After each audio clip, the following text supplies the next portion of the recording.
While honeymooning in Maine, my wife and I stopped at the picturesque town of Booth Bay on a particularly dreary and rainy day.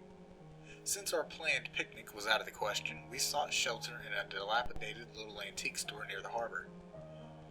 My wife inspected the large chest and side tables near the door as I eagerly examined the antique tools and seafaring equipment inside the glass sales counter at the back. Being a collector of optics and mariner's instruments, I hoped to find a sextant or perhaps an old leather-bound telescope. A particularly interesting piece caught my eye. It appeared to be a heavy brass flashlight bearing a warm brown patina but remarkably modern in design. I asked the shopkeeper, but he could only tell me that it was found in the same old sailor's chest as several of the compasses and the sextant also on display. He inquired as to whether I would like to purchase it for $5 or perhaps have it for free. "It's worthless to me. Nobody wants it." When I remarked about the price, he sighed wearily and then reached into the cabinet and retrieved it for me. "Here, see for yourself, feller." The craftsmanship was wonderful, quite durable, and apparently handmade, perhaps somewhere in Europe.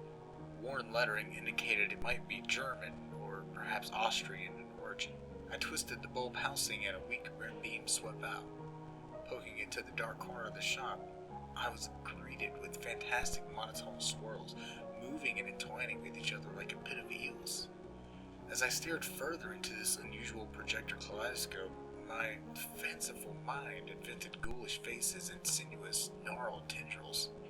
Shutting the device off, I turned excitedly to the shopkeeper. "Fantastic!" I said. "It must have an oil filter of sorts in front of the lens. I have 2 Victorian kaleidoscopes, but none that are illuminated like this." "You don't get it, do you?" "Nobody gets it. They all come back and return it after a while." The shopkeeper leaned on the counter, and I could see that he was breathing heavily and perspiring. "They all think it's some sort of trick, till they start seeing it when the light's off. That ain't no projection, mister. That damned thing, that light, it ain't making up those creatures.